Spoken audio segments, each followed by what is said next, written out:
Sore hari selepas waktu Asyar, Dimas terlihat tengah berdiskusi dengan Joe, Harry, dan Andy. Mereka tengah duduk di ruang tengah kediaman Dimas. Pokoknya gini aja, bro. Lu semua harus siapin tenaga selama perjalanan dan pendakian, ucap Dimas menyarankan. Sudah, urusan badan sehat sih. Lu juga kan lihat. Dim, nih lu lihat kan gua. Harry sama Andy juga sehat, sahut Joe sambil menunjuk. Iya, gue juga tahu lu semua sehat, Joe. Tapi untuk pendakian kali ini, adek gue sama temennya mau ikut, bro. Jadi ya kita harus bawa 2 mobil, ucap Dimas memberitahu. Tenang, Dim. Urusan mobil sih, mobil gue juga ngamur. Gue udah gak sabar pengen lihat puncaknya Gunung Lawu. Hehe, sahut Joe tertawa. Apa lu udah tahu tentang gunung itu, Dim? Tanya Harry mengerutkan alisnya. Iya, gue tahu. Hah. Dan untuk pendakian nanti, kita jangan berkata atau berbuat yang tidak-tidak. Karena yang gue tahu, katanya Gunung Lawu itu aura mistisnya kental banget. Maka dari itu gue saranin, agar pendakian kita nanti lancar, kita harus mematuhi apa yang dilarang di sana, jawab Dimas menjelaskan. Haha, lu semua masih percaya hal yang begituan, bro? Halah, udahlah jangan mikir hal begitu. Yang penting kita mendaki terus senang-senang di sana. Haha, sahut Joe meledek. Lo nggak boleh gitu, Joe. Apa yang dibilang Dimas itu benar, ucap Ende memperingatkan. Benar apanya? Lo cuma baru tahu dari orang yang bilang. Katanya saja. Udahlah, gue nggak percaya dengan setan atau apalah, timpal Joe seakan kesal. Iya, walaupun lo nggak percaya sama hal begitu juga, lo jangan begitu, Joe, enggak baik, ucap Harry mengingatkan. Sudah, pokoknya sesuai niat kita saja. Kita kan niatnya juga mau mendaki gunung itu. Jadi susahlah, fokus saja mendaki. Jangan mikir ini dan itu, timpal Joe dengan raut wajah kesal. Sudah, jangan diributin. Karena ini udah sore. Jadi sekarang lo semua pulang terus nyiapin semua perlengkapan. Nanti malam jam 8 kita berangkat, ucap Dimas memperingatkan. Iya, bro. Ya udah ya kita pulang dulu. Mau kemas-kemas. Haha, jawab Joe tertawa. Setelah diskusi selesai, kemudian Joe, Harry, dan Andy pulang ke rumahnya masing-masing.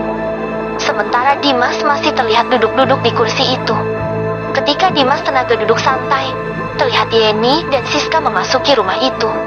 Yeni tersenyum melihat kakaknya dan terus menghampirinya. Ini, Kak, temen aku. Namanya Siska, ucap Yeni kemudian tersenyum. Dimas kemudian menyalami Siska dan mempersilahkan Yeni dan Siska untuk duduk bersamanya. Oh ya, Siska, kamu sebelumnya pernah mendaki juga? Tanya Dimas. Sudah sih, Kak. 1 kali. Waktu itu aku ikut saudara mendaki di Gunung Ciremai, jawab Siska menceritakan. Oh, ya syukurlah. Kalau si Yani ini kan belum pernah sama sekali. Sis, udah dibilang jangan ikut, tapi ini anaknya ya, ucap Dimas sedikit tertawa. Iya biarinlah, Kak, aku juga kan pengen tahu. Pengen ngerasain berdiri di puncak gunung itu seperti apa, sahut Yani sedikit kesal. Tapi kamu udah bawa persiapan kan? Tanya Dimas. Sudah, Kak.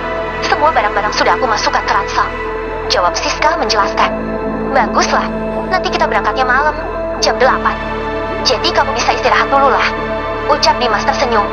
Tidak lama setelah itu, Yeni kemudian mengajak Siska untuk masuk ke dalam kamarnya untuk istirahat sambil menunggu keberangkatan. Bu Ratna menghampiri dan membiarkan nasihat untuk putrinya dan Siska, berharap bisa sampai ke puncak dan bisa kembali dengan selamat. Ibu mau bilang sama kalian, nanti di sana jangan bertingkah yang tidak sopan dan berbicara yang kurang baik. Jaga perilaku kalian, patuhi peraturan yang ada di sana, ucap Bu Ratna. Iya, Bu, kami ngerti kok, jawab Yeni tersenyum. Ya sudah, kalian istirahat saja dulu. Nanti ibu bangunkan kalau mau maghrib, ucap Bu Ratna.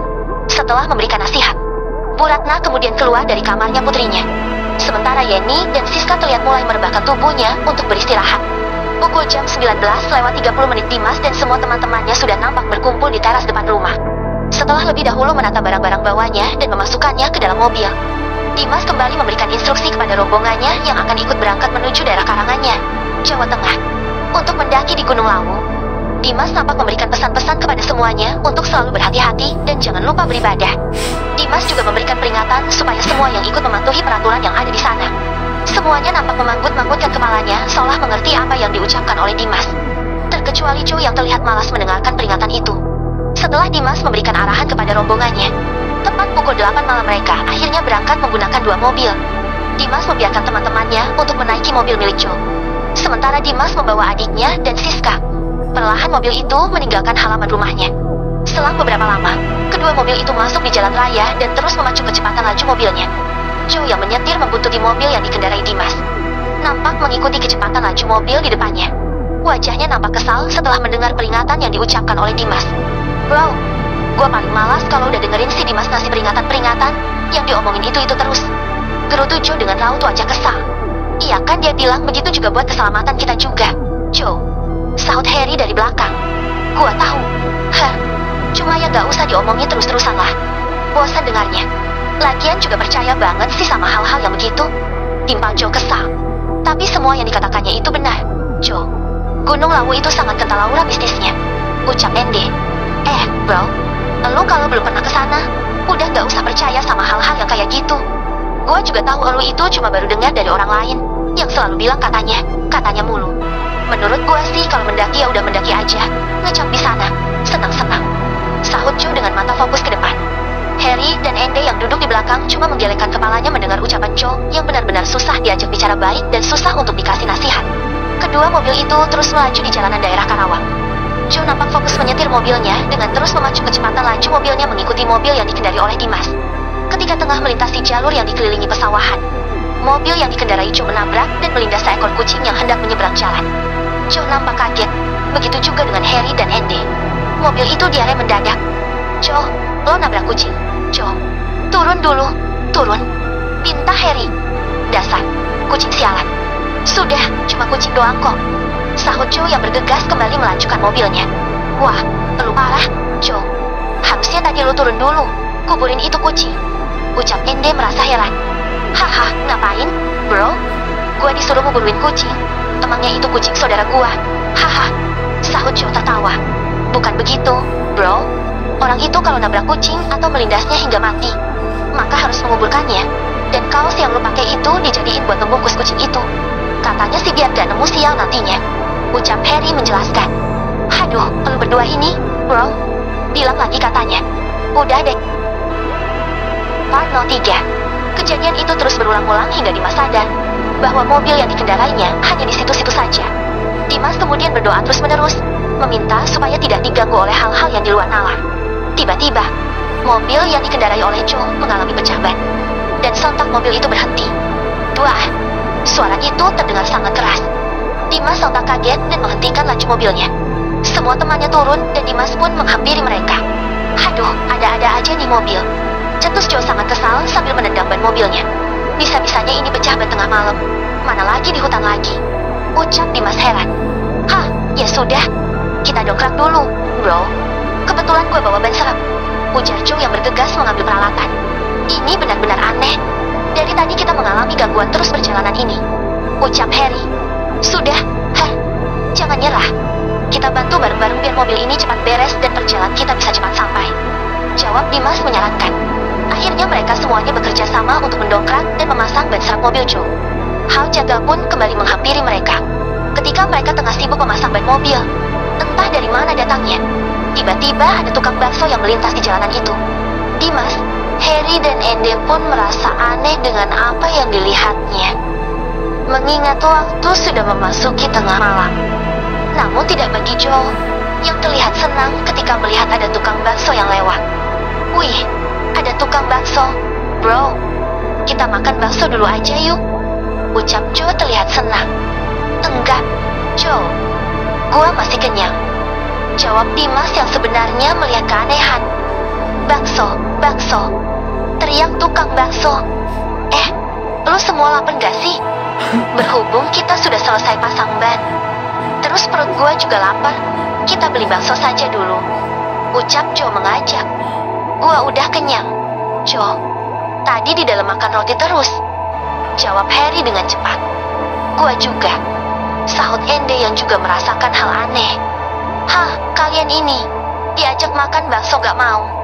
Ya sudah, kalian tunggu saja di sini. Gua mau beli bakso dulu. Cetus Joe sedikit kesal dan terus menghampiri tukang bakso. Sementara Dimas, Harry dan Ende hanya menatapnya saja karena mereka merasakan ada hal yang aneh. Dim, apa ya itu tukang bakso beneran? Bisik Ende bertanya. Logika saja. Dah, ini tengah malam. Terus juga masa iya orang jualan bakso lewat sini? Sedangkan ini jalur pemukiman dari sana menuju pemukiman lagi itu jaraknya jauh. Jawab Dimas dengan wajah heran. Sudah kita perhatikan saja si Joe, ucap Harry menyarankan. Kemudian semuanya hanya memperhatikan Joe yang tengah berdiri menunggu bakso yang sedang dibikin oleh tukang baksonya. Dimas, Harry dan Ende kaget ketika memperhatikan kaki tukang bakso itu. Ternyata tidak menapak ke tanah. Part 04. Harry dan Ende hanya diam saja melihat dan mendengarkan Joe yang tengah ngomel-ngomel sendiri. Wajahnya nampak kesal setelah kaca mobilnya ada yang melempar. Gila, udah gua teriak-teriak, orangnya nggak mau nongol juga. Kalau nongol mau gua patahin tuh tangannya. Seenaknya aja nimpukin mobil orang. Gerutu Joe dengan penuh emosi. Sudah, Joe. Itu ada yang jahil aja mungkin. Ucap Harry mencoba menenangkan. Bro, jahil gimana? Biasanya kalau yang suka nimpukin mobil di jalanan begini itu komplotan begal. Cuma ya itu, begal pada takut kali lihat gua. Sahut Joe sedikit tertawa. Harry dan Ende hanya menggelengkan kepalanya mendengar celotehan Joe itu. Ketika Joe nampak fokus menyetir mobilnya. Samar-samar melihat sekelebat bayangan putih menyeberang jalan dan tepat berada di depan mobil. Dengan begitu Joe menginjak rem mendadak. Aduh, kenapa, Joe? Tanya Ende kaget. Kenapa? Kenapa? Tadi gua lihat ada yang melintas sekelebatan. Ya gua rem lah. Jawab Joe kesal. Maksudnya, setan, Joe? Tanya Harry penasaran. Elu lagi? Setan-setan terus dari tadi? Tahu burung tahu apa? Part ke-70. Kejadian itu yang hanya sebentar, akan tetapi membuat mereka semua kepanikan. Hawa yang semula dingin seketika berubah terasa panas. Hal itu membuat Aris dan semuanya merasakan keanehan setelah adanya bayangan putih yang melintas mereka. Sementara Aji terus berupa untuk mengajak semuanya agar mencari adiknya di sekitaran lokasi itu seolah tidak memperdulikan keselamatannya. Ayo, ayo semuanya kita naik lagi ke tas. Ayo. Nggak beres ini hawanya. Ucap Aris mengajak rombongannya. Tapi, Bang, tempat ini belum kita telusuri. Bagaimana kalau ternyata Siska sama si Joe ada di sini? Part ke-103. Dimas dan Ende berusaha mendekati Harry yang sedang berusaha memegangi Aji yang akan terjatuh. Mereka semua terlihat kesusahan karena angin kencang itu terus menerjang mereka. Dengan kondisi gelap karena kabut, Dimas dan Ende yang sudah berada di dekat Harry bergegas untuk membantu menarik Aji. Tarik ayo, tarik. Ucap Dimas yang terus meraih tangan Aji. Kedua temannya dengan sekuat tenaga menarik Aji. Hingga akhirnya mereka berhasil menarik Aji. Semuanya tersengal-sengal dan masih berusaha untuk berlindung dari sapuan angin. Ini gimana? Kita harus gimana? Aji berteriak-teriak panik dalam situasi seperti itu. Tenang dulu, Ji. Merunduk aja, pegangan yang kuat. Sahut Harry sambil terus memegangi akar pohon yang berada di dekatnya. Keadaan saat itu benar-benar membuat mereka ketakutan.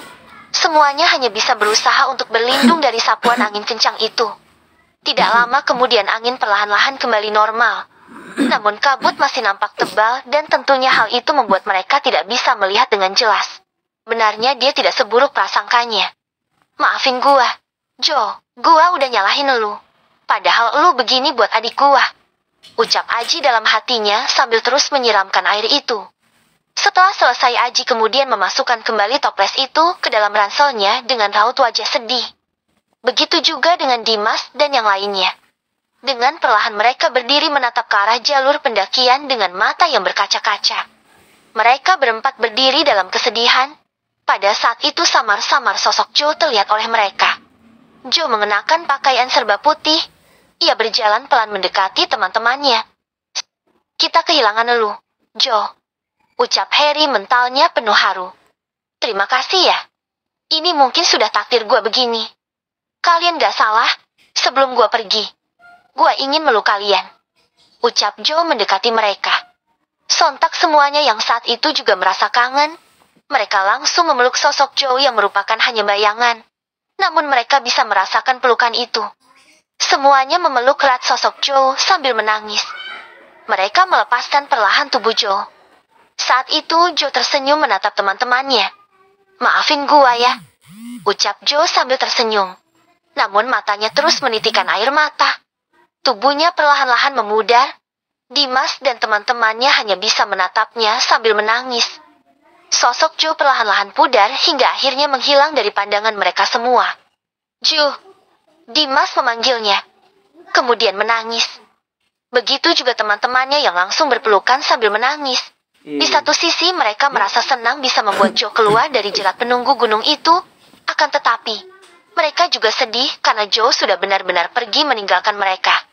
Doa terbaik buat lu, Joe. Semoga lu tenang di alam sana. Ucap Dimas dalam hatinya sambil menangis memeluk teman-temannya. Mereka kemudian kembali turun menuju base camp pendakian via Candi Ceto. Di situ mereka kembali terdiam. Berdiri sambil kembali mengarahkan pandangannya ke arah Gunung Lawu, gunung yang kental akan aura mistisnya. Selesai. Next.